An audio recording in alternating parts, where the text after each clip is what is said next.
Well, welcome back to Potent Ponderings. I'm Dillon Hill, And I'm Jeremy Little. and we are back having ponderings that are potentially potent. So today we are going to be discussing something less paranormal, etc. We're going to be talking about Nimrod and the Tower of Babel. And so this is something that Is it Jeremy, Babel or Babel? look, I mean, Or is it anytime Babel? okay, so anytime I do pronunciations and you probably can sympathize with this as a vocalist, having done a lot of Latin and Italian and all these other languages, I always go for Yeah. long vowel I pronunciations know. of things. Yeah. So, I know. and if you want to I'm get with you. technical on the Hebrew, it's Bavel, but we can talk about that later. So, Bell. Bavel, Oh, Babel. Bavel. So, Jeez.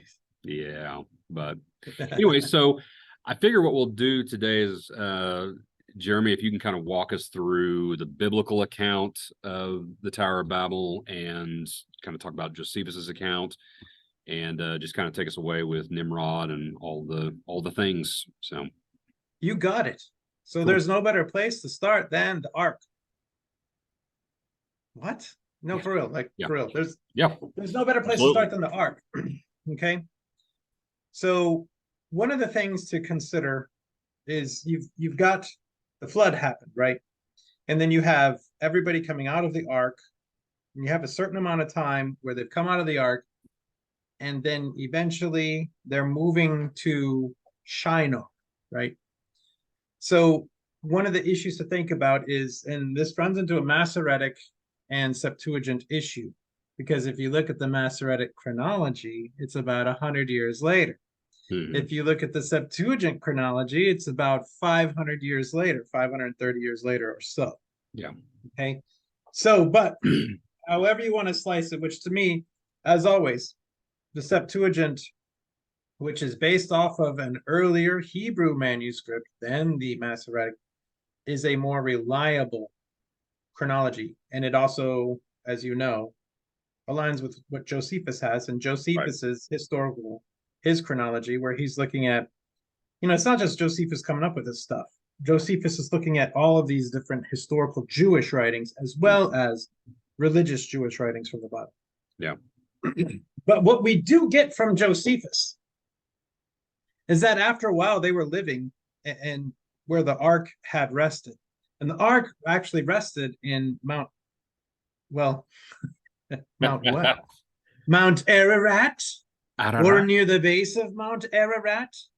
It's actually the mountains of Urartu, and Urartu was a region in Armenia, which was around Lake Van, where the mountains of Urartu are. And I believe that our Muslim counterparts have it right, in that it was indeed Mount Judi or Mount Cudi, Cudi, but it's pronounced Judy.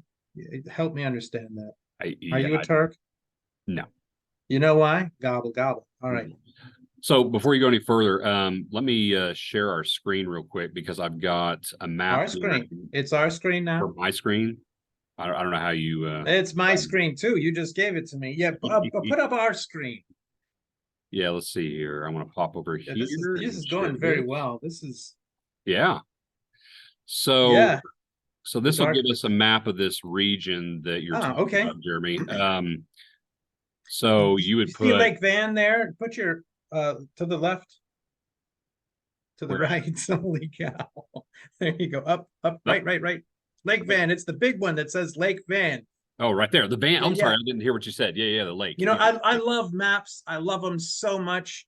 They put the mountains of Urartu north of Lake Van. They put the mountains of Urartu south of Lake Van. And guess who's right? Both. I mean, you're talking about Urartu. You're talking about this huge area. So it's around Lake Van. Yeah. So, but what they have in Lake Van, south of Lake Van, is Mount Judi. And that is the traditional place. And this is good for Turkey. Turkey has 3 different locations of where the Ark is. Mm-hmm. Why don't you help me understand that? Now, you have Marco Polo. You have, of course, you have Josephus, and you have other ancient writers, and not that Marco's ancient, who are talking about how the Ark was there and people were still ripping pieces of it off. Mm-hmm. Okay. And so all these people, I've only read one other kind of more ancient source. It was Hippolytus was quoting something from the Targums that was saying that the ark was on Mount Ararat and it's at the summit and no one can get to it. Well, that contradicts what Josephus is also recorded from, and Josephus was not recording himself. He was recording what other ancient writers had said, that they were ripping off pieces of the ark. There's probably nothing left of the ark. And indeed, the area in Mount Judy, south of Lake Van, there's a settlement that was there. They have festivals there every year. There's nothing left of it. Yeah. Here's the deal, right? Imagine you have a business where you've opened up, we're selling pieces of the ark, and it has to be somewhere that's accessible. And once it's gone, once the supply is gone, well, there's no more supply. So the only reason to go there is just as a memorial. So I think they are correct that it landed, because it says it landed on the mountains of Ararat, or it landed in the mountains of Urartu. It doesn't say that it landed on Mount Ararat. It's mountains. Yeah. So you're saying somewhere in this territory? Yes, you got it, brother. Okay. Now, here's the deal. As Josephus records, he said that people were afraid to come down. As the generations were there, they were afraid to come down from the highlands. They were all Scottish from Clan MacLeod. All Scottish. And so Noel MacLeod of the Clan MacLeod. And MacLeod. And so what happened though is, I mean, you got to trust in the Lord. You know, this whole thing of he's not going to flood it anymore. And so they come down the mountain, or they come down from the highlands. And now, what are the two big rivers that lead into the Tigris and Euphrates? Oh, goodness. I'm sorry. I just totally gave you the answer. Oh, I thought you were asking me some of the tributaries. I was like, what are some of the main horrible, but it ain't that good. And what are they called? What are their nicknames? And who did they take to the prom? Yeah. Yeah. No. But what about so you got the Tigris and Euphrates. Do me a favor. Can you pull up Google Maps? Yes. Let me. So you're wanting me where you want me to be? Pull up Google Maps. You didn't have to stop sharing your screen, tough guy. Well, I've got it. It's a weird technical. Oh yeah. I haven't quite figured out. Oh, you're technologically literate. As literate as I am. So, but the fascinating thing when you think about it is there's not anything left of the ark. If we can trust the multitude of ancient sources that said that it was being ripped into pieces and sold as amulets to ward off evil, my goodness, there's not going to be anything left. Because after a while, you don't hear it anymore. Nobody else is writing, oh, the ark is gone. And so all these people going up Mount Ararat, and we found a plank of wood, you know. Yeah. It's all crazy. All right, so you see here, if you zoom in on the Tigris or Euphrates. Okay. Before you get to Euphrates and Tigris. Yeah, it's like zoom in, like, yep, there you go, brother. All right. Now, don't zoom out a little bit so that we get desert on both sides. Here's the deal. As they come down from the highlands, they're either going to go down the Euphrates or they're going to go down the Tigris. What other option do they have if they're going south or if they're heading east? What other option do they have if they start down this path than to end up in Shinar? Yeah. They have no other option. Yeah. They got the desert. And remember, before the flood, God gave them every green plant to eat, but after the flood, what did he say? You could eat any animal. Yeah. He just said, don't eat the blood, right? Right. So now, okay, let's talk in terms of evolutionary development of the peoples and how we all started in the Stone Age, okay? And hunter-gatherers. I mean, I'm okay with that kind of designation. We have hunter-gatherers in this world today. Yeah, absolutely. And I really don't, just so you know, Dillon, you and I don't really talk about it too much anymore. I don't care about evolution. I don't care. I'm not going to fight with somebody who believes in evolution, somebody who doesn't believe in evolution.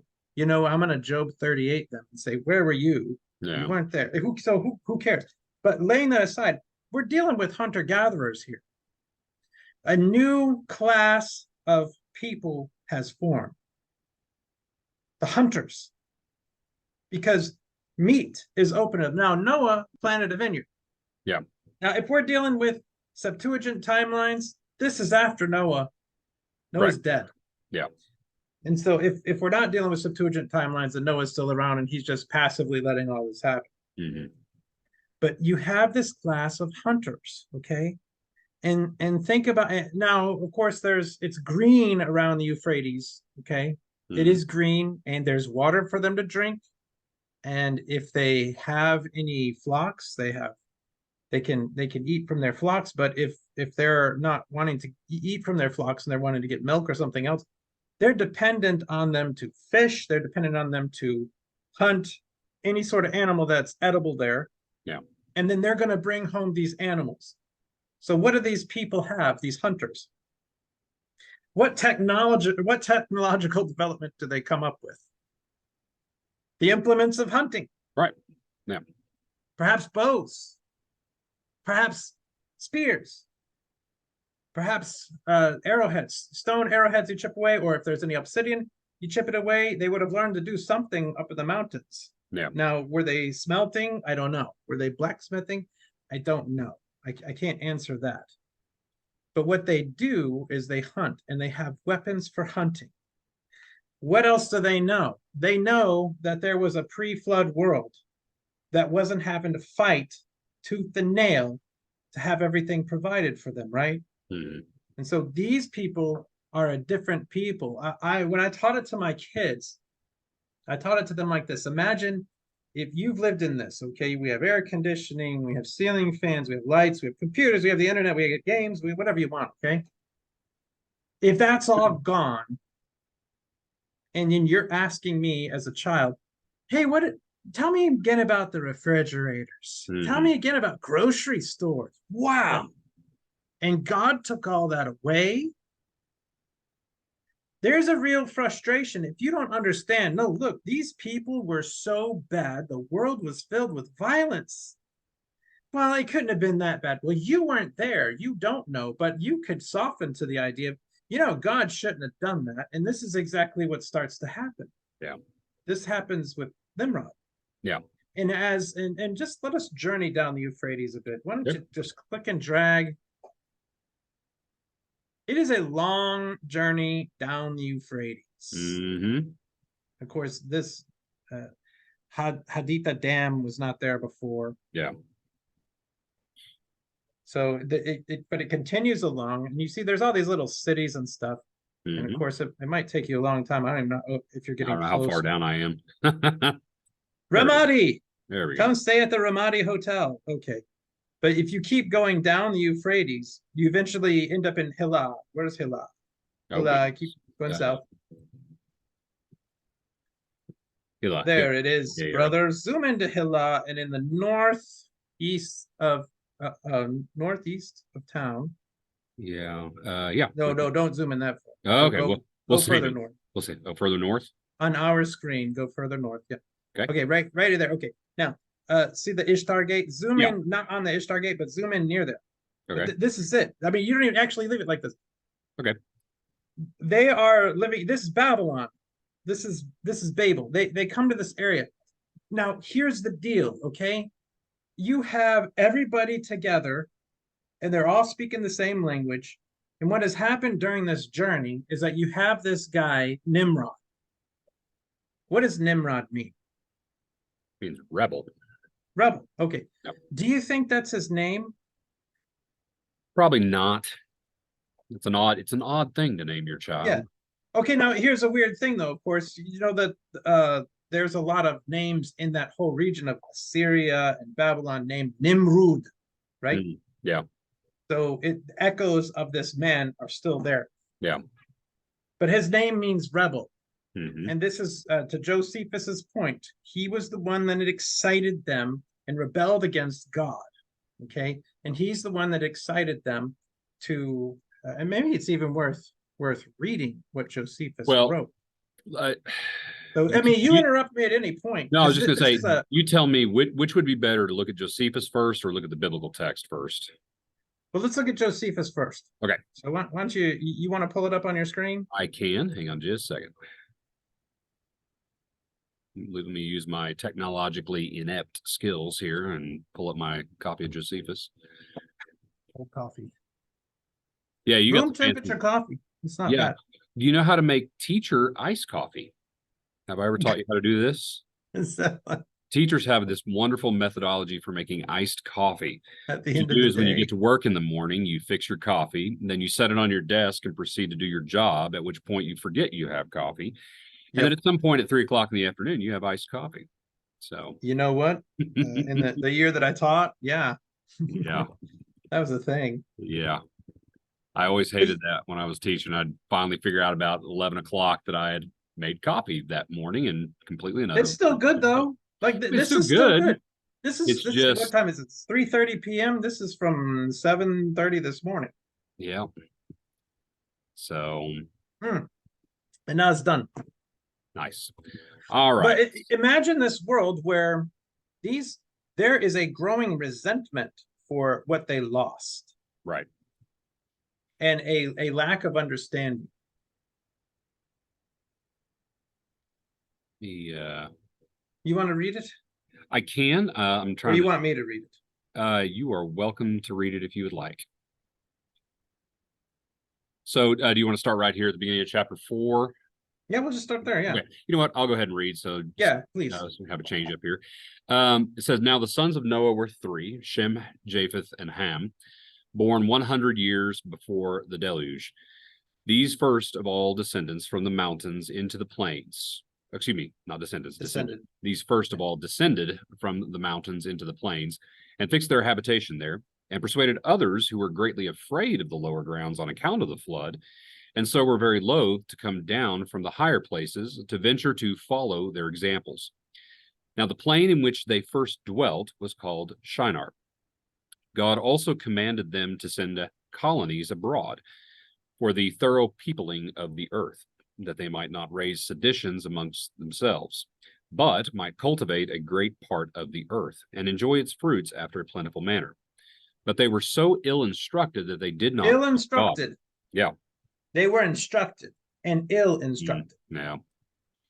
But they were so ill instructed that they did not obey God, for which reason they fell into calamities and were made sensible by experience of what sin they had been guilty. For when they flourished with numerous youth, God admonished them again to send out colonies. But they, imagining the prosperity they enjoyed was not derived from the favor of God, but supposing that their own power was the proper cause of the plentiful condition they were in, did not obey him. Okay, so look at what happened there. They started to attribute it to themselves. It's there was this I think it was One Morning in April was the TV show back in the 90s, and this guy was praying at the table. He's like, Lord, thank you for this food, even though I did all of the farming and I'm the one that sweated out there. And it's that kind of idea of, and you could see somebody like Nimrod saying, you know what, you did this one. Yeah. Good job, Todd. You took down that antelope. It was by your hand. We're not going to thank God for it. We're the ones that had to do it. Remember yesterday we were out there and we didn't catch anything and everyone was starving? When we came back home, they praised our names. They said, Todd. And actually, I think, we'll see that at the beginning of the next paragraph of that twisting perspective too. Yeah. But yeah, so then we go on and say, nay, they added to their disobedience to the divine will, the suspicion that they were therefore ordered to send out separate colonies, that being divided asunder, they might be more easily oppressed and explicitly oppressed by God himself. Yeah, because in Genesis 9:1, he said, be fruitful and multiply and fill the earth. Right, exactly. They say, because he wants to divide and conquer us, we're not going to do it. We're going to stay together. Yeah. So now it was Nimrod who excited them to such an affront and contempt of God. He was the grandson of Ham, the son of Noah, a bold man, and of great strength of hand. He persuaded them not to ascribe it to God as if it was through his means they were happy, but to believe that it was their own courage which procured that happiness. He also gradually changed the government into tyranny, seeing no other way of turning men from the fear of God, but to bring them into a constant dependence on his power. He also said he would be revenged on. Hold on, but before you go in there, he also said, fully dependent on the government. You can't do anything without his say. Yeah. He wanted total domination. Where is Josephus getting all this information from? Yeah, it's a good question. Ancient sources. Yeah. So, I mean, I think we are seeing it somewhat in the Bible, but you've got to really look at it. Yeah. So, but this is what he did. He turned it into a tyranny, which this is fascinating because there have been many are those who say that he's kind of a type of Antichrist who wants the whole world subservient to whatever he says. Right. Because they were ill-instructed, and it said that it was Nimrod who first stimulated them to this type of thinking. Right. And I think it's important, when you use the phrase Antichrist, that in its original use, that prefix anti in Greek doesn't mean against, it means in place of. And so you get someone who's basically setting himself in place of the rule of God over his creation instead of subjecting themselves to God himself. So, but it's not like your mother's sister, auntie. Yeah, exactly. Not that kind of auntie. So he also said he would be revenged on God if he should have a mind to drown the world again, for that he would build a tower too high for the waters to be able to reach, and that he would avenge himself on God for destroying their forefathers. Yep. Now, the multitude... oh, sorry, go ahead. There's a Grecian playwright, actually. Got it. Wow, you know the man's got a library when you can just jump right to his Grecian playwright. It's Aristophanes. He talks about this very thing, and it's a Greek play, and it's Utopia. It's an Aristophanes Utopia, where he says the birds need to reclaim the kingdom from the gods, and that they should do what they did in Babel and build a mighty tower so that they could ascend up the tower to get revenge on the gods, the very thing. And I'm talking about that. But there's the Sibyl, the Grecian Sibyl also wrote about this event of building a tower. And of course, building a tower, you did reach it. Yep. And for the purpose of them to go into, if it were to flood again. So that now the Grecian Sibyl said that it was in order to avenge themselves against the gods, multiple gods, because that's the way that they took it. Yeah. But there's multiple ancient sources. And at some point, let's see here, Abidonis's History of Chaldeans in Assyria, Alexander Polyhistor's book of the Chaldeans, Castor's Chronicles, all mention the Tower of Babel. Did you just say Berosus of Chaldea?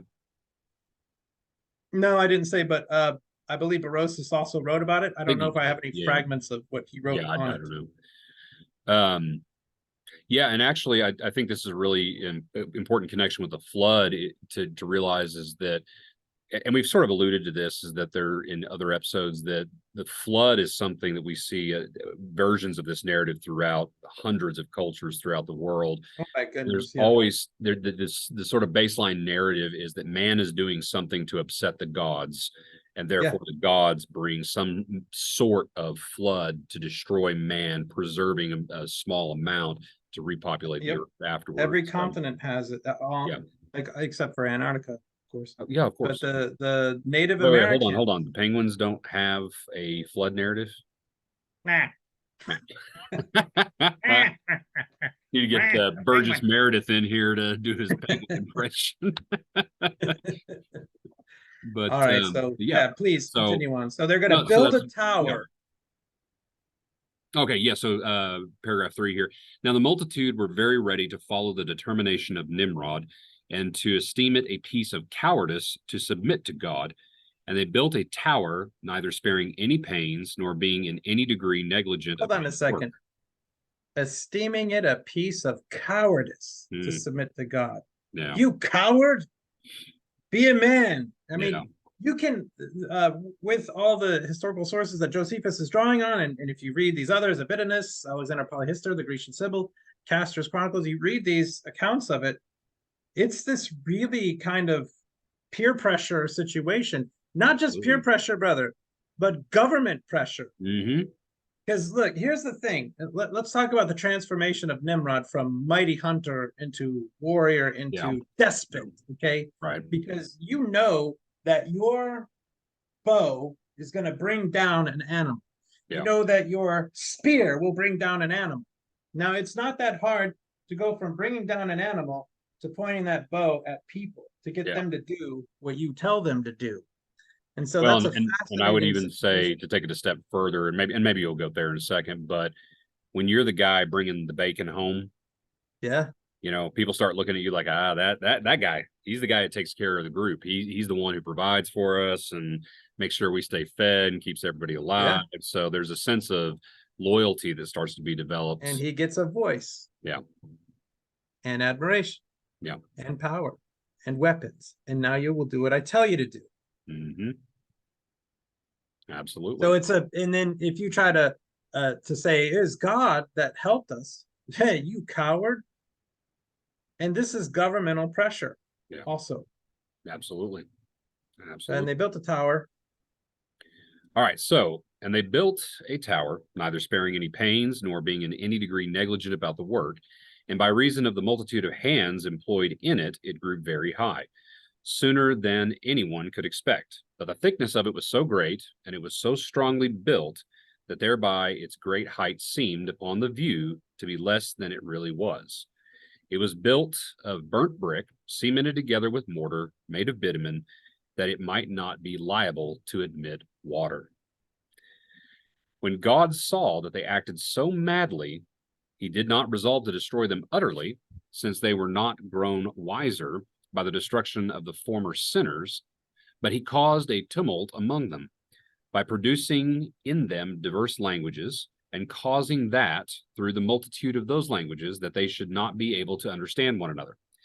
The place wherein they built the tower is now called Babylon, because of the confusion of that language, which they readily understood before, for the Hebrews mean by the word Babel, confusion. I would say on that, this is one of these points where I'm kind of confused as to why he said it this way, but the word Balal means confusion in Hebrew, and then they called it Babel. So it's sort of a play on words that actually ends up happening in the naming of the location. And then the Babylon is the Greek form of the word for Babel. But the Sibyl also makes mention of this tower, just like you were saying, and of the confusion of the language. And he has a little quote here of the Sibyl. I don't remember which early church father it is, but some of the church fathers will quote a much longer quotation from the Grecian Sibyl on this and many other issues. And so she says thus, when all men were of one language, some of them built a high tower as if they would thereby ascend up to heaven. But the gods sent storms of wind and overthrew the tower and gave everyone his peculiar language. And for this reason, it was that the city was called Babylon. But as to the plain of Shinar in the country of Babylonia, Hestiaeus mentions it when he says thus, such of the priests as were saved took the sacred vessels of Jupiter in Eualius and came to Shinar of Babylonia. A new alias? A new alias. When are they coming out with that? Yeah, good question. Is Jennifer Garner going to play? Who knows? What's her face? Might play the Sibyl. The Sibyl. The Sibyl, yeah. Jennifer Garner is the Sibyl, starring Sybil Shepherd. Yeah. Okay, and that's a fascinating thing because one of the stories of the flood is that Noah was commanded to leave certain records and buried them in Babylon, and they were supposed to go after the flood and retrieve them. So, but that, or at least the Noah, whether it's Zarathustra or whoever else, Upatnashim, was supposed to go and do it. So, which is fascinating. But the situation here is that they're building the tower so that they don't scatter. They're not going to scatter. God said to scatter. We're not going to scatter. They're also building. So that's it's also a defense, right? First, if it's sending a statement, we're not going to do what you said. Yeah. It's rebellion. It's Nimrod. And two, it's defensive. Because if it starts raining again, we're going to climb up that thing. And then three, it's offensive because it's going to reach to heaven and we're going to go and attack you as if they think God is up in the clouds. Right. And it is interesting, they even talk about it. And to some extent, you can appreciate the ingenuity here because there's a sense of we're building with materials that will not admit water in. So it's not even necessarily that we have to get to the top of this thing. We just need to get inside. How do they know that bitumen doesn't admit water? Well, I don't know any of these materials, whether or not they do. It's just apparently that was their motivation. Well, of course they know because of the ark. So, but no, I think it's interesting because it talks about being able to climb to the top, but in reality, they just need to get inside if it's going to flood. And you can appreciate at least the realization of that because it's like obviously all the mountains got covered. If that's what happened, it's like okay, you're going to build a tower bigger than a mountain, and these all fall pretty short of that. But yeah, and if they were going to go into it thinking, oh, water won't be admitted, they need to consult Dr. Malcolm. Water finds a way. Yeah. Water is going to find its way in there, buddy. Yeah. Well, we've talked before about the amazing force of moving water. So, oh yeah, you're relying quite a bit on your construction know-how there to prevent it from happening. But good luck with that. So why don't you pull up Genesis 10? Okay. And we can have a look-see at what it says about this man. Because some people think in terms, because it says, like Nimrod, a mighty hunter before the Lord. Right. It's like he's a really sweet guy. He's a Nimrod. And why do they get that name Nimrod? That seems like, that's what people call each other. You're such a Nimrod. You're an idiot. Which has a different etymology. But right. But to think, he's sitting there, he's praying, oh, please help me find an animal to kill, to feed to my people. And then he prays and then he hunts, and let's see if that's what it means. All right. So we begin here in Genesis, I assume 10:6. Well, I assume you were going to put it up on our screen. Is it not showing on yours? No, it says now the multitude were very ready to follow the termination of Nimrod. See, this who's the Nimrod? See, here's the thing now as I'm doing the screen share. I thought I could be, slick and just pop it up there, but apparently not. You share your desktop is the way to do it. Oh, okay. Okay, gotcha. We'll figure this out eventually. So, all right. So starting there in Genesis 10:6. Epusias. Yeah. The sons of Ham, Cush, Egypt, Put, and Canaan. The sons of Cush, Seba, Havilah, Sabta, Raama, Sabtika. The sons of Rama, Sheba, and Dedan. Cush fathered Nimrod. He was the first on the earth to be a mighty man. Okay, what is mighty man? Yes, what is mighty man? Micro machines. Yeah. Oh, you're such a dork. You were looking at this. Oh, yeah, look at the little note here. Or he began to be a mighty man on the earth. So the big man on campus. Actually, it's interesting you say that because the Sumerians used to call their kings the Lugal, which means the big man. So Lugal? Lugal. Lugal. Yeah, Lugal. Lugal means the big man. So Lugal. Yeah. So anyway, you were going to say about the mighty man. Yeah, what Greek word there for mighty? The Greek or the Hebrew? Both. Okay, let's do both. Okay, so Genesis. What does it say? Am I a prince? No, I'm just clearing my throat. Little space balls here. Verse 8 here. So you have a so mighty would be a was it a Gibor, and then so it's just a Gibor is just the single word that's being used there. It's assuming and what's so Gibor? Gibor means mighty, and then I don't want that. That's weird. No. Here's my Septuagint. It had moved. And we want to go to Exodus 10:8. Autata onamata. Yeah. So in this case, he was a gigas. Yes. A giant. Yeah. Okay. Meaning what? Yeah, good question. I mean, Okay, so you have This throws us Gibor back. and you have Gigas, okay, or Yeah. Gigantes. So a giant one. He's a giant one on the earth. Hmm. Okay, meaning now some people would say, well, he was a Nephilim. Okay, no, he's not a Nephilim. But what is meant here by giant? And so in the Greek, we understand that the giants are those who also rebelled against the gods, which we Yeah. were talking about before. Right. So for him to become a mighty one on the earth and a giant on the earth, I mean, we learn more things about him, right? We learn at the beginning of his kingdom is Babel. Hmm. And then he populates Shinar, and then he goes up and populates Assyria as well. Right. So he becomes a mighty one. Now, if you read the early church fathers, and of course, reading what we just read in Josephus, he's a tyrant. Yeah. He's a tyrant on the earth. He became a mighty man. And this also speaks to just because it says somebody's a mighty man and a man of renown doesn't mean that they're great men. They're famous men. Yeah. Yeah. Maybe they were great at killing. Mhm. And so he here is a mighty man. Yeah. And I think to your point, because I know we've had several comments come up about this before in the previous videos of just contextually, you have to say, okay, look, we're not saying that he was renowned and mighty and has a great name in the eyes of the Lord. Yeah. It could be in the eyes of sinful, corrupt men who look upon him and say, wow, this guy's the thing, even though in reality he's evil.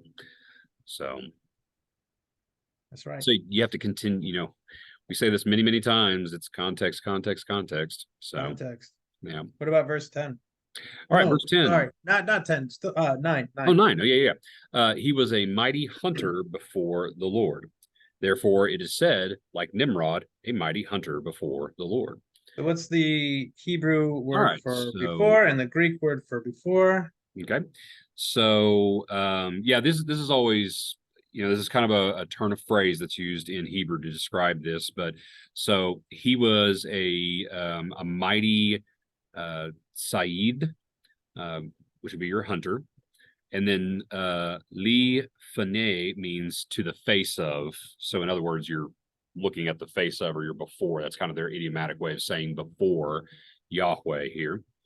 On account of, or because of this, it is said, like Nimrod, a Gibor, or a mighty Said hunter to the face or before Yahweh. Okay, now let's look at Your Greek text. You give me any Greek word. You give me any Greek word. And I will show you the Greek. Oh, wait a minute, that's wrong. Give me any word. Any word. Any word. All right, so this was 9. This one is with how that translates. This one was a gigos or giant hunter before the Lord God. Because of this, it is said, and then this would open a quote here, as Nebrod or Nimrod, a giant hunter before the Lord. Okay, so the word for before there is enantion. Enantion, yeah. Enantion, yeah. Yeah. Enantion. Yeah. Okay, before.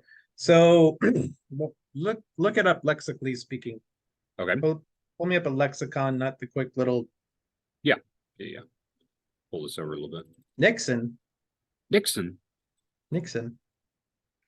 Well, if my thing will cooperate, there we go. And move us out of the way here so we can see. All right, there you go. So your first one, of course, is the BDAG. This is kind of our go-to Greek lexicon that we use. Great coverage here, but this term has the idea of pertaining to be in front of or in the sight of or before. But then we go down a little bit further, and again, we see that before God. But we also get this definition of in the sight or judgment of, or in the eyes of. So this becomes one of evaluation, or the idea being that one is looking upon and making a judgment call of something, or in this case, someone. And then there's other variants on this that come out as on the other. And it says Genesis 10:9. Yeah, exactly. So again, dealing with context, before can mean all sorts of things. Yeah. Right. Contextually speaking, with who we're dealing with, and the earliest church fathers that I've read say the same thing. Yeah. They'll actually use the word against, or Mm. or to be translated against. They'll say that he put himself Yeah. before the Lord. He put himself in front of the Lord and put the Lord elsewhere. Mm. Because otherwise, it And, sounds like he's a pretty good guy. and to be fair, when you look at the Hebrew, and again, Hebrew is one of those languages that's very Wild West. But this word before here in the Hebrew, this prefix of the lamed here can have that meaning of to or toward, but it can also have that meaning of against as well. So it's a very, very, unfortunately, it's a very, very flexible prefix. It can be put on the, Sure. Panay just mean, this word right here just means face. So this means to the face or toward the face, or it can mean against the face of Yahweh. Yeah. So the fact that you're seeing that in those other texts is not entirely shocking, just in the sense of the fact that in the Hebrew you can actually do that. But if you carry on reading in the English. Yeah. So let's pop back over here. So the beginning of his kingdom was Babel. Okay. Sorry. So Babel. Yeah, Babel. Babel or Yeah. Mabel. Yeah. Mabel. Oh, and I think this is an important thing for us to note. Chronologically, chapter 11 and chapter 10 are kind of, at the very least, they're sort of happening at the same time. Potentially 11. Well, it's a typical something general and then something exactly. And like the Genesis sense is 1, that, Genesis 2. yeah, Genesis 10 is essentially giving us sort of the dispersion of the nations, and 11 says, okay, now let's zoom in and let's look at how that actually happened. So that's why you get a mention of Babel here as the beginning of his kingdom. So then before we even get the story. Right, before you even get the story, exactly. And then he mentions Erech, which may be the city of Uruk, potentially. Akkad, which is potentially the capital of the Akkadian Empire later on, also known as Agade. Then Kalne in the land of Shinar. And then, as you've mentioned before, Shinar, if you do the language back translate stuff, probably is Sumer. Sumer, But the thing about Nimrod, it's a long time ago. This is going to be pre-Sumerian culture. Right. And I've spitballed dates on this, and I just round off. You're probably talking somewhere around 2650 BC. 2650, really? Well, the reason why is, and this is my take on it, later on, one of the descendants of Shem is named specifically because the quote unquote, the world was divided at that time. Well, and that you're also, you and I are now divided because I think you're using more Masoretic numbers. This is going to stick us around 2,900, 3,000. Really? Yeah. Yeah, well, then I may need to go back and look at it again. Which I thought honestly, I was using the Septuagint numbers, but so. Yeah, no. Okay. I'm looking at the Septuagint numbers right now. Good job, though. Yeah, well, that's interesting to know. That's something to look at. But nonetheless, yeah, so you got your cities that he starts there in the land of Shinar and the land of Sumer, which is southern Iraq near the Persian Gulf.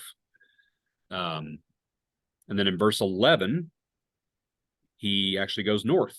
And from that land, he went into Assyria and built Nineveh, Rehoboth-ir, Kala, and Resen between Nineveh and Kala. That is the great city.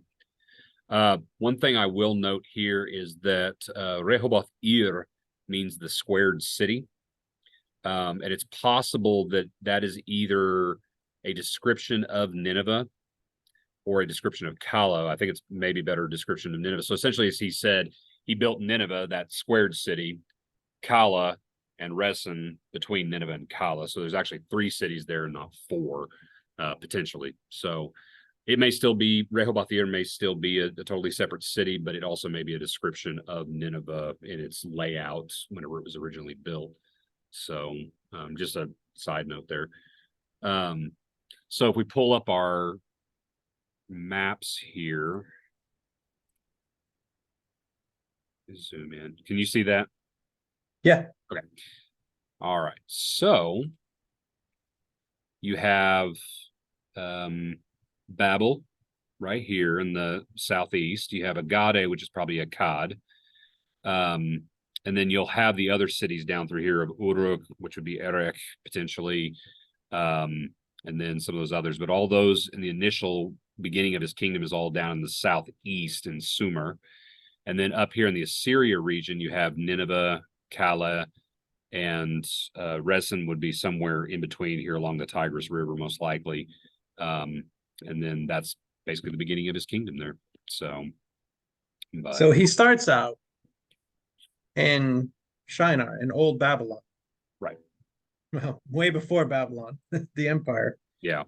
Before Sumer, he starts out there, and Right. then he creates really the first empire post Babel empire, because he also takes over Ashur, because Ashur is not his land; it belongs to the sons of Ashur.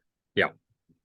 And so, and that would be the line of Shem. So you have these Semites up there in Ashur, and he consolidates power. It's like this. When this event happens where God changes the languages, this has got to be a massively terrifying situation. Yeah, absolutely. Because at first you're like, stop screwing around. We have work to do. You are handing whatever it is that you're handling, you're passing to somebody else. Maybe there's a long line. And this is your buddy Ralph. You've known Ralph for a long time. You're friends with his family. And now Ralph is speaking gibberish to you, and you're speaking gibberish back to him. And you know that you have rebelled against God. And so from this point, I believe that the way that it worked is that you had language families. Languages were families. I'm sure it wasn't like the husband and wife couldn't speak the same language. Right. Yeah. Although that wouldn't be a shock, because a lot of times husband and wives, they're speaking the same language, but they don't understand each other. So says you. So says you, yeah. Right. And so what happens is they flee that place. Yeah. They're terrified. And Nimrod, who had this great control over everybody, has lost his control. So he consolidates power in Shinar, and then he moves up into Assyria. And by the time we get to Genesis 14, we see that Shinar, Assyria, and Persia are together. Yeah. And then we see that those three areas begin to dominate the ancient world, first with Assyria, then with Babylon, Shinar, Sumer, and then Persia. Right. So it's really a fascinating background. Yeah. And but it begins here, like it says there in verse 10, the beginning of his kingdom was Babel. Yep. And Shinar. And then Asher. Absolutely. Now, so you want to jump ahead to 11? Else in there? Yeah. Okay. Yeah, that's why I was asking if there's anything else in there. So we jump ahead to chapter 11. This is where we get the more explicit narrative. So begin in chapter 11, verse 1. Now the whole earth had one language and the same words. And as people migrated from the east, they found a plain in the land of Shinar and settled there. And they said to one another, come, let us make bricks and burn them thoroughly. Okay. Yes. Before you carry on, I know there's a big question. Yeah. Verse 2. And as the people migrated from the east. Right. Help me understand that. Let's look at the Septuagint in that. Let's look at. All right. So, and I'm going to be on the fly. Although from the east this is why the difficulty is, did they take the Euphrates or did they take the Tigris? Because if they take the Tigris, they're going to be coming from the east. Yeah. If they're traveling east, then they are coming from the Euphrates. But either way, it's the Tigris or Euphrates, because the Euphrates is on the west, the Tigris is on the east. Yeah. Well, and I noticed this sort of bizarre linguistic thing in Genesis 2 as well, that so the phrase you have here is mikadem right here. And oddly enough, this prefix of the mem or the M letter in Hebrew normally means from. Is it? It can also mean do what? It's ni. Mem. Well, right here it's me. Yes, it's mikadem. Yeah. Me. It's me.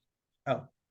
So so this prefix letter here of the mem, normally the word is actually min when it's by itself, but when you put it on the front of a word, the N letter gets dropped. Normally it means from or away from, but it can also mean toward, oddly. Away from the east or toward the east. Toward the east, exactly, which is, and so it's all contextual based upon what you're talking about. So we see this in Genesis chapter 2 when it's talking about the positioning of Eden and some of the directions of different things in the geography there. And the reality is that when you translate it, it actually comes out as toward the east or to the east rather than from. So it's very likely that the issue here is you're going to have a similar sort of usage where it's toward the east rather than from the east. Now, to be fair, it wouldn't surprise me if there's some sort of bizarre Hebrew idiomatic thing going on here where it's like something akin to they're moving from where they were at to the east, or some sort of sense in that way. But there's a lot of that kind of stuff in Hebrew, with it being a Semitic language rather than an Indo-European language like ours. There are a lot of these little idiomatic things that they say and the way they use their language that are just very foreign to us. Well, so, what about the Greek? The Greek, on the other hand. And which Septuagint are we looking at here? This is the Ralph's Hanhart. So it's going to be... Is it Ralph's? Ralph's? What, Ralph just threw this together? Yeah, he just threw this together. No, I think, yeah, this is sort of the critical edition of the Septuagint. This wouldn't be like any particular manuscript. It's more like... Yeah, it's not the Codex Vaticanus. Yeah, exactly. Okay. So it's sort of the supposed best of the best versions of the Septuagint. But again, I'm not a Septuagint scholar, so I couldn't tell you. But Cain pasa. There you go. So yeah, so we get into verse 2 here. No, and nothing? let's see if I can, yeah, and I don't do Septuagint Greek as well either. So this would be your word here, from the east, or from the sunrise. So apa, here's the thing, in Greek, apa means from. I mean, it doesn't mean toward, plain and simple. So from the sunrise, or from the east. From the Anatolian Peninsula. Anatolon, yeah. Yeah, well, where does the Anatolian Peninsula get its name from? So, Anatole means from the rising of the celestial bodies, the positioning of the sun in the east. See, from the dawn. Okay, so yeah, from the Greek sense, why don't you pull up the Brenton just for grins? Oh, I don't have a Brenton. You don't have a Brenton? No, I don't have a Brenton. That's all right. That's all right. I got a Brenton. Yeah, sorry. Everybody should have a Brenton in their back pocket. Let me double check, but I don't think I have a Brenton Greek text. Genesis 11. Are you talking Brenton's English translation, or yeah? Just so it could be on the screen. I'll read it. It says, and it came to pass as they moved from the east, they found a plain in the land of Shinar. You're good. You're good. Yeah. I don't think I've got it. So yeah. Well, so the Brentonian take is that they were coming from the east. So they're coming from the east. Right. Yeah. So that means that they probably came down the Euphrates. If they're coming from the east or to the east. I'm such an idiot. Listen. Yeah. This is why we do this, and we do it live. Yeah, exactly. It's to point out stupidity. Yeah. So if they're coming from the east, then they're coming down the Tigris. Yeah, they're coming down the Tigris. Yeah. Okay. Sorry. But all right, can you pull up the map again? Yeah, sure. So that we can see what it's like to come from the east. Yeah. You know, I am one of those people. I'm much more happy saying turn left or right, go straight, or turn around. I'm not one of those. I can't tell you which direction I'm facing right now. Now, a friend of mine, you remember Mitch from, he's more like that. He said, well, you go north on this street, then turn west. And I'm like, oh my goodness, you got me. No, I can do that in Pampa. I could never really do that when I was living in Houston. That was a whole other mess. So, yeah. All right. So here's our map here. So you've got your Euphrates River here and your Tigris River here. And then when the Tigris comes into, with respect to Babel, or in general, with respect to Shinar, if they're going to be, actually, sorry, I meant for you to put on the other map so that we could see. The global map. The globe. Google Maps. because it's important Sure. to get a good look at it from the perspective of if you the only way you can travel if you're on the Tigris, the only way you can travel if you're going to go into Shinar from the Tigris is to go east. So if you follow the Tigris River down, Yep. you're east of, or the Tigris goes through Baghdad. Yeah, so they're here. You have no option. I mean, you can go west. I'm sorry. Ugh. I'm gonna kick myself in the foot. No, You you're have good. no option but to go west from the east. Sorry. Right, Oh my right, God. right, This is yeah. what I'm saying, dude. Left. Okay, Yeah. left. You have no option. You're gonna You have go to left. This is terrible. Actually, they're gonna go right. 'Cause They're gonna go right. They're south, gonna go but right. yeah, Oh yeah, my yeah. goodness, right. Good grief. Because yeah. if they go left, they're gonna go into the desert and then the Right. Zagros or the Zagnut Mountains. Yeah. Zagnut. Zagros. So you got your Tigris River here. Yep. And then here's Gila here. So yeah. So they're traveling. So they're coming over. They're coming down. They're scoping it out. Tigris. They're saying something's going if we head west, there's something going on. This is great land. They stop at Hilla, or they stop. And if you zoom into Hilla in the northwest area by that Ishtar Gate, north. Added a second ago. Is it North. the north? Yeah. Yes. Okay. Yeah, there it is. No, north. Still more Ishtar north. Gate's right there. There we go. Look right there, Tower of Babel. See, yeah. They even had it labeled. There you go. So. Oh wait, that's the hotel. No, that's the palace. That's Saddam built. Then you keep zooming in on it. That Look, one. you can see Saddam. Yeah. There you go, brother. Yeah. Okay. Now, of course, that's likely the location, but that's where the ziggurat was. Yeah. Which Herodotus writes about. I think it was 9 levels high. So it had been destroyed and rebuilt and destroyed and rebuilt. And he had mentioned it was like the 5th or 6th or 7th time it had been rebuilt. Mm. So, but yeah, that's the location right there. And they were why weren't they using stone? It's a good question. They need it not to flood. They need you need to be able to control your seals as well. And okay, sure. you can cut stone, and that's all well and good, but cut stone, right? But I mean, why do they have to bake it? It's because of where they're at, dude. Yeah. There's no stone there to be had. Or not in that kind of amount. It's about not sufficient. And it's important also to see. For just historical purposes, I find this fascinating. If you ever get a chance, I don't know if you've read Herodotus or not, but I always find the story of the taking of Babylon by the Persians, how the river played such. I love it. Part of that story. So it is interesting to phenomenal, see man. Babylon right here by the Euphrates River. So, but anyway, tributary. Yeah. So this is the old side of the old city Babylon. So which I was looking, I probably should mention, I was looking to see that 2600 BC date, 2900. Yes. Yeah, it depends on how you calculate. Yeah, so it does. You could be right. I think I used the Septuagint numbers on those, but yeah, I think you did. But like I said, it depends on what you do with the Canaan, the additional Canaan generation. Yeah, and then I do tend to adhere to that.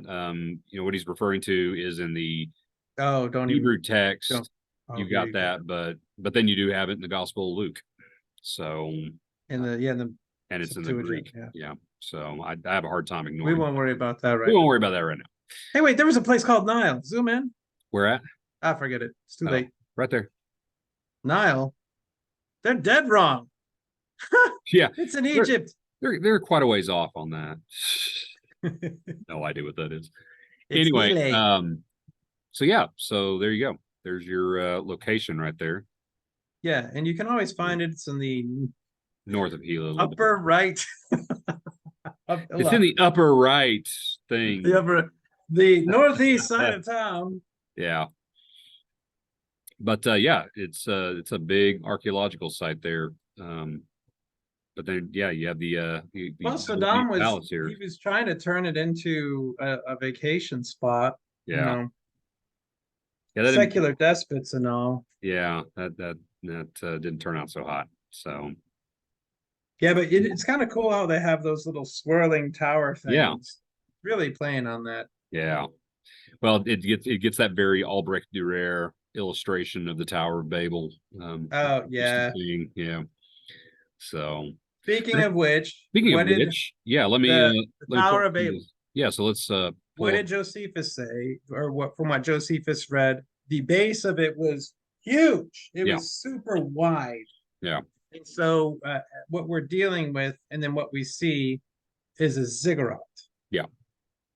So if we were to pull up some images of a ziggurat, Yeah, pull up a ziggurat. You know what, Ziggurat. let me stop being a goob here. But while you're pulling that up, I can Sure. have something to say. Yeah, go ahead. Hi. A word for our Okay. sponsors now. Yeah, our sponsor today is well, we don't have. Yeah.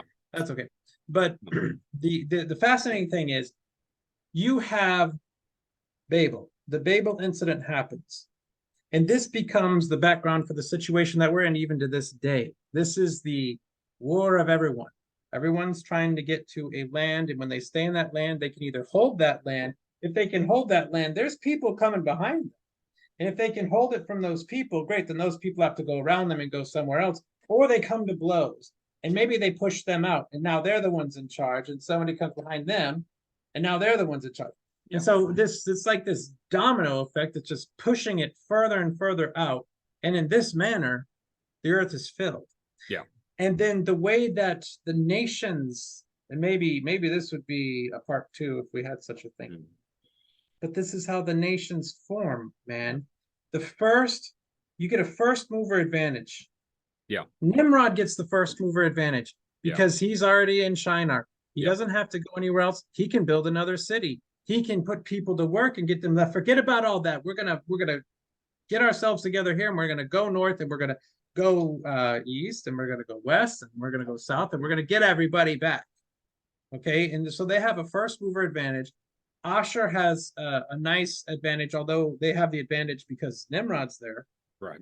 Egypt has a great first mover advantage because as they go up the Euphrates and then they come down through the land of Canaan, Canaan has a nice first mover advantage.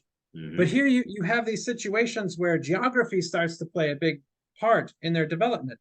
Exactly. Because if they have natural geographical features that help to protect them, then they are able to work on new technology. Yep. This is why to this day, the Yanomamo Indians, who are so far away from Babel, are still living in the Stone Age. And some of the people in Indonesia, like Wamena, not in Wamena, but the mountains outside of Wamena in Indonesia, right, where they're still living in the mountains in the Stone Age. Some of them still in the Stone Age. And they have not broken out of that because they have not been able to stop. Like in reading about the Yanomamo Indians, you know that they were fighting with one another. It was my village against your village, and we're going to go in the night and we're going to put spears into those people, and that village is no more. And then the village over there is thinking the same thing about you. So and they're stuck in the jungle in a terrible situation. And this is why Sub-Sahara lags. This is why North and South America lag. This is why Micronesia lags, or Polynesia lags. Mm-hmm. Why the Aborigines lag, because they don't have time to stop and start to produce government and public works and technologies and make sure that the food's all set, and then have a good defense, and then you can work on militaries, all these different things that can be worked on, farming and cattle and nomadic people. Generation after generation, they get comfortable with the nomadic lifestyle, and that gets bred into the people, and they're like, we're going to keep going. This is what we do. This is what happened to the Plains Indians as they're in America. If they're following buffalo around, for example, they're always on the move, and they're accustomed to it, and they're used to it, and that's what they do. Yeah. Well, it all starts at Babel. And this is an argument that I make quite a bit as part of the development of this, is that you basically see this is where your river valley civilizations start to crop up all of a sudden. Oh, yeah. So you end up with, the map I always go to is sort of like this, where you've got, essentially you have all these people in the Tigris and Euphrates, like say you got first mover advantage. You Yeah. get dispersal of Canaan and Mitzrayim, or Egypt, into the Nile, pushing Cush further to the south to settle further in there. But then you also get a dispersion to the east, and you get the settlement in the Indus Valley area, where you see the Harappan civilization start to develop there. And then if you push even further, you end up with the Yellow River and the Yangtze River cultures in that river valley. And look at that geography right there. Yeah, that's important. That keeps them protected to a certain extent until the time comes where it no longer is good enough. But it's a great incubator. Yeah, exactly. I mean, even for the Aborigines, look at that. Yeah. But I'm sorry, you're going to talk about the Japanese, I think. Well, I was just going to say, with the development of, you have again the Yellow River Valley peoples. They become very, very isolated. I think we see that genetically with the peoples of China. With the epicanthic fold in the eye, right? Yeah, there's a much more isolated people. You don't have as much mixing with other peoples. Yeah. But then again, you have first mover advantage, and whoever's too many gets kicked out, and then potentially we have crossings of old land bridges into the Americas. Yep. Then you get settlements in the Mississippi River Valley, Ohio River Valley, get pushed further south into the Amazon basin. So you start to see all these civilizations starting to crop up around river valleys where there's abundant resource, and they start developing fortifications and cities. And so, interestingly, despite the fact that Nimrod actually started his kingdom with all these different cities, you actually see a de-evolution into the city-state for a time, until you finally get Sargon in Akkad kind of starting the Akkadian Empire. And now you start to see more kingdoms start to develop beyond just the city-states. And you do in Egypt and other places like Harappa and Mohenjo-daro and places like that in India.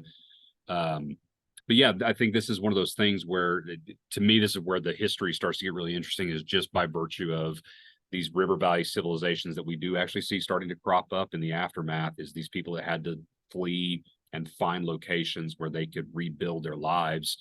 And when you do have first mover advantage, it's like, okay, there's too many people here. You guys get gone. You're out. So, and then the other side of that I always find helpful is to kind of talk about the concept of tribalism as well, where it's, the way I've always defined tribalism is it's me and mine at the expense of you and yours. So if you've got all these people that speak different languages, I don't know what you're saying. You could be plotting against me. I don't know. You're the other, and suddenly this fear of the other starts to come in. And so if I got here first and you come in, I'm going to defend this place, and you're going to have to either take it from my hands or find someplace else. And whatever I've got to do to protect me and mine at the expense of you and yours is what's going to happen here. So, and you did talk about that one culture. You don't have to say what, but it's me versus my brother. Oh yeah. It's universal. Yeah, it's very universal. But But what is it? It's me versus my brother. Generally speaking, it's me against my brother, my brother and me against my cousin, my cousin and me against the infidel. And so the idea is that when you sink the context in tighter and tighter in relationships, it's okay if me and my brother have an argument here, but when it comes to the outsider of the cousin, now we've extended the context out. Suddenly the tighter context, we're gonna pull together, we're gonna circle the wagons.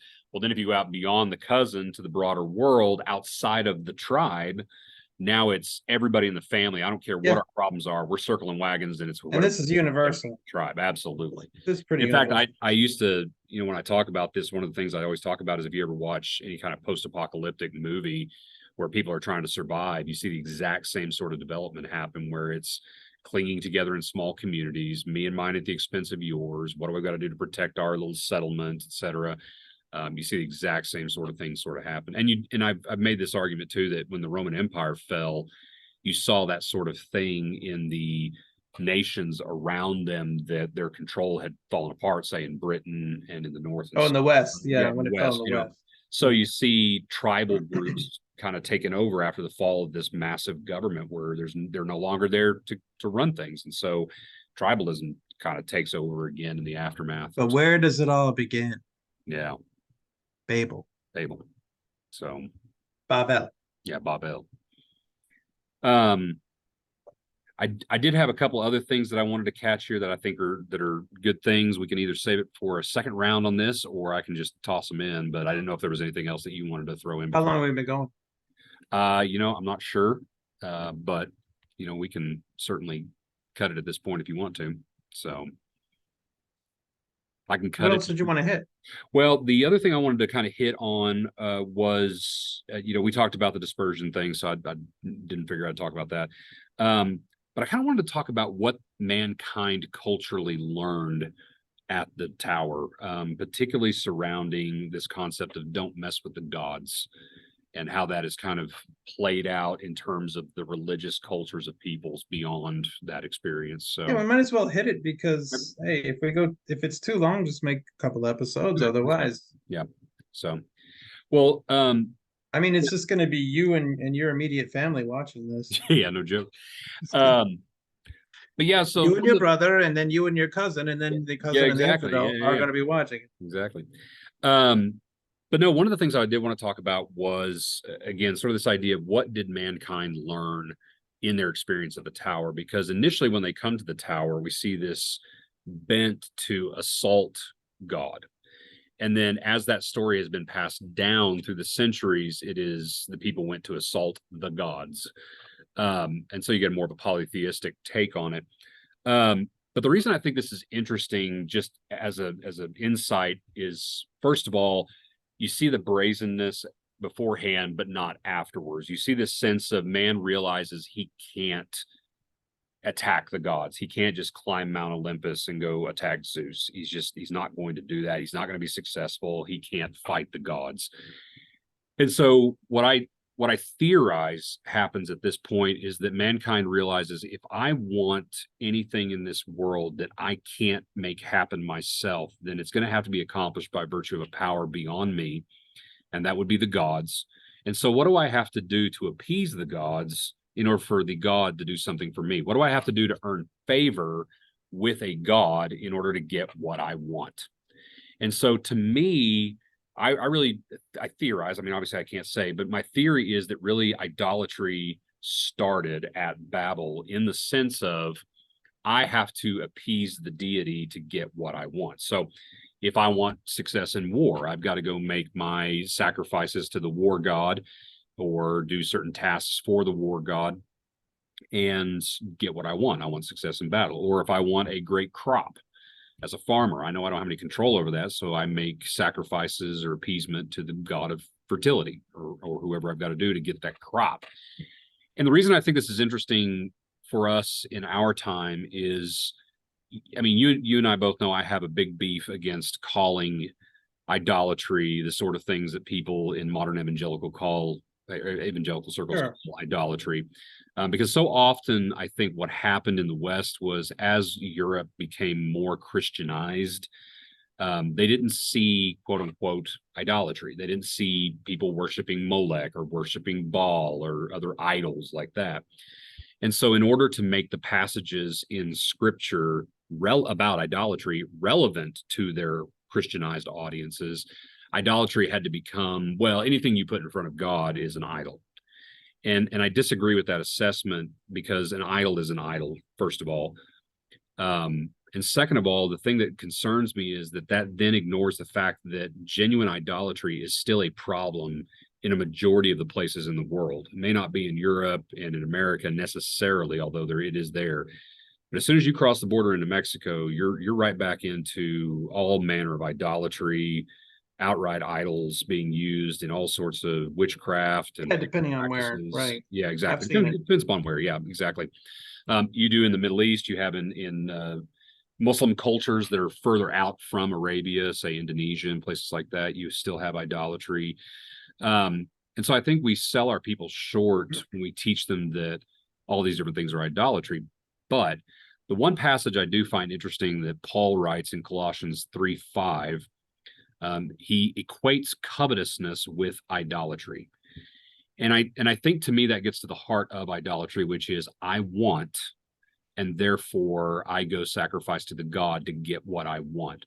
So we talk about this in Christian circles, and I think we have a hard time understanding this about idolatry and pagan deities, is they don't go to worship their gods because their gods are awesome. They don't go to adore their gods. They don't go to sing the praises of their gods just because. And we do that as Christians because that's part of our worship. We go to just adore the Lord and sing his praises.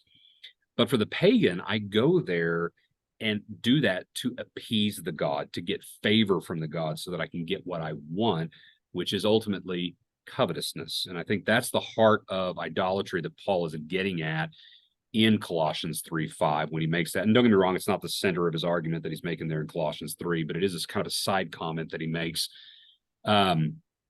But again, I think this all ultimately stems back to what man learned at the tower, which was you don't mess with the gods. And if you want something from a god or anything like that, you're going to have to do something to get his favor. And that could be through sacrifices, through giving of funds, through some sort of act that you're, an oath that you're making, what have you. But anyway, I wanted to throw that out there to see what your thoughts were on it. Because I know, I have kind of that beef with equating everything like TV and money and possession with idols, because that's not. It's not First really John 2:15 and 16 talks about the love of the world. You have the love of the world, the lust of the flesh, lust of your eyes, the boasting of what you do. Yeah. People say, well, no, it's an idol. No, you're loving the world and creating enmity with God. But if you have replaced God, but that'd be a good thing for something to talk about. But to this topic, idolatry begins here. Yeah. And one of the fascinating things is, depending on who Nimrod is, some people say that Nimrod is Bel, and that Bel is this mythical king, and he has a son named Ninus. Ninus marries Semiramis and all this kind of stuff. And then I've read what Assyriologists have to say in histories of Babylon and Chaldea. Yeah, it's confusing, man. It is. It's like, okay, absolutely. Nimrod could be Marduk, but Marduk seems more pre-flood sort of figure. It's very difficult to figure this stuff out. Yeah. But I will say this. If you read Eternity in Their Hearts, it's a fantastic book. And it talks about these journeys that cultures made, and how there was one culture that was trying to get over the Himalayas or somewhere in there, getting into India, and they betrayed their old god. And they knew that they were betraying their old god in favor of the mountain gods, because they had to appease the mountain gods, which this then creates a priest class, or the shaman. Yeah. And the shaman communicates with the spirits, and the spirits then control them and tell them, well, you have to do this, that, and the other thing. Yeah. And so that becomes a priestly or shaman or witch doctor type class. And then also you have the deification of ancestors and the deification of the great leader, because you got to think about this journey. Right. First of all, what did Nimrod himself model for them was the despot. And what you can accomplish if you do. Now, he flew too close to the sun. Yeah. But he models this, so I think they learned that as well. Absolutely. And then they learn these other things of turning against the rebellion. The name is great, rebel. Yeah. It's like he who must not be named. We don't know his real name, and I'm fine with that. Yeah. He was given the name rebel because that's what he was. And then with that rebellion against God comes the idols. Now, then they worship other gods and add new gods. But then you see in Canaan, there's still people that fear the Lord. I would argue that Aner, Mamre, and Eshol, the Amorites that were friends with Abraham, are all God-fearing men. The king of, was it Geshur? Abimelech, or what was it? I know who you're talking about, Abimelech. Yeah, but he feared the Lord. Abraham said, well, I lied to you because I didn't think you feared the Lord. Well, you were wrong, Abraham. Of course, we know Melchizedek, the Jebusite, he feared the Lord. So as they left, some of that fear of the Lord was still there, but a lot of this idolatry and hero worship or despotism and all these different classes start to form. Now the priestly class. Oh, what do the spirits say? What do we have to do to appease the gods? And then this whole idea that we're saved by our works and by our ritual, and you have to do this, and then that becomes ingrained. Or even we've declared that Nimrod himself is a god, and there he is, and that's his constellation, and he's been deified, and people learn that kind of thing. And that's really kind of what Nimrod did. He himself became an idol. Yeah. And so modeling that, I think it's brilliant. That's a brilliant observation. But modeling that is idolatry, The Well, deification of yeah, humans. because I think if I would say this idea that men learn not to mess with the gods is not necessarily a lesson that every single individual on the planet learned at that time, because obviously there's still going to be people who rebel against the gods, so to Yeah. speak. But it seems like just kind of a broad description of sort of this idea that they realize that you can't just march into the realm of the gods and slap them in the face and think you're going to walk away scot-free. It's just not going to work that way. But yeah, Yeah, I think that's fair. yeah. But yeah, I think your observation about them learning, like, look what you can do if you run things this particular way. Because to me, this is another dynamic of tribalism that's really important, is you get a head guy who, look, everybody says, look, this guy takes care of us and this guy does all that. If we will pay him, if we will provide for him, if we'll bring him tribute, he'll take care of us. He'll make sure everything's okay. And Yeah, actually, that's good. to throw this back out there in my proud Scandinavian moments, but you see this exact sort of thing with the Vikings, with their chieftains. Basically, the chieftain you would make an oath to the chieftain to go on raids, provide for him, etc. But he would be the one to create that cohesive protection for the community.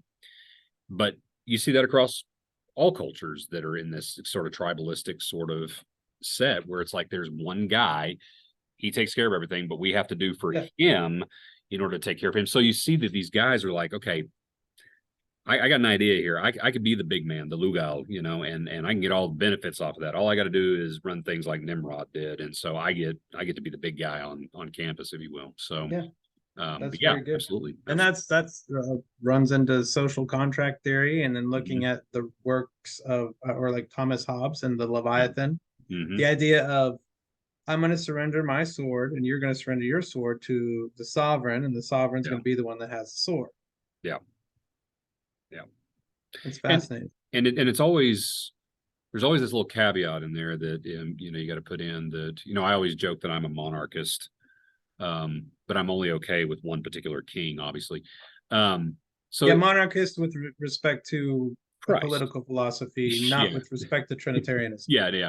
But in the sense of, this is not a structure that is foreign to the way God rules creation, but the difference in the structure is that I don't get to say whether or not I lay down my sword for the sovereign or not. I do it because he's in control and I'm not.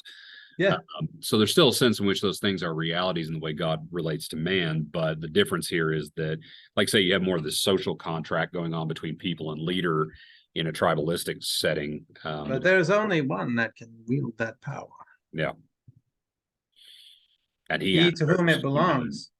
Yeah. He to whom it belongs, first of all. He to whom it belongs, Shiloh, right? Do what? Shiloh. Shaleb? Shiloh. Oh, Shiloh. Shiloh, Shiloh. Look, I thought we were having a Lord of the Rings moment here for a second. Yeah. I didn't want to, because that Lord of the Ring is not the Lord. Yeah, no, not that the Lord. Dark Lord. No, that's the Dark Lord. He must not be named. Yeah. So Sauron. Yeah, but no, yeah. So you have Professor Sauron. Wasn't he in Ella? What are they called? He's a Maiar, is what they call. I mean, don't get me wrong. No. You see, I went a little Trekkie on you. I said Professor Sauron. Soren was. Soren. Okay, so now if you're gonna go Star Trekking on me, Soren is an El-Orion. El-Orion. There we go. El-Orion. They're listeners. They listen. So, the levels of nerdness, and again, more brain cells dedicated to things that were not worth spending all those brain cells on.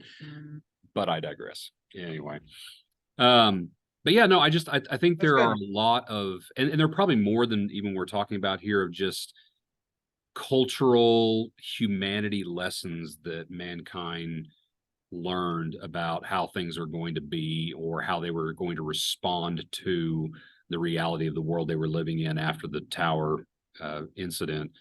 That I think we just often, it's such a brief narrative in the scriptures that we just don't pay enough attention to the realities that it actually created for mankind in the way he views the world and views God and the metaphysical world, because of what happened at the Tower, and how much that's actually echoed throughout I mean, when you start talking about the dispersion of mankind into river valleys and migrations and so on and so forth, it is an absolutely massively important incident. And unfortunately, unfortunately, biblical data wise, we have so little to work with, but we are thankful for the external data that we have Oh that yeah, sheds a absolutely. lot more light on it. So, Well, and then there's the big fast forward. Let's go to Abraham. He's in yeah, exactly. Ur of the Chaldeans. Yeah. Yeah, Fast forward. exactly. So it just kind of lays It the is. groundwork for the Sumerian context of Abraham's origins, and then we move on from there. So, Yeah, uh, exactly. yeah. And then the other fascinating thing is, as these people move on to these other places, Yeah. they all have the same stinking story. They're like, oh, Hmm.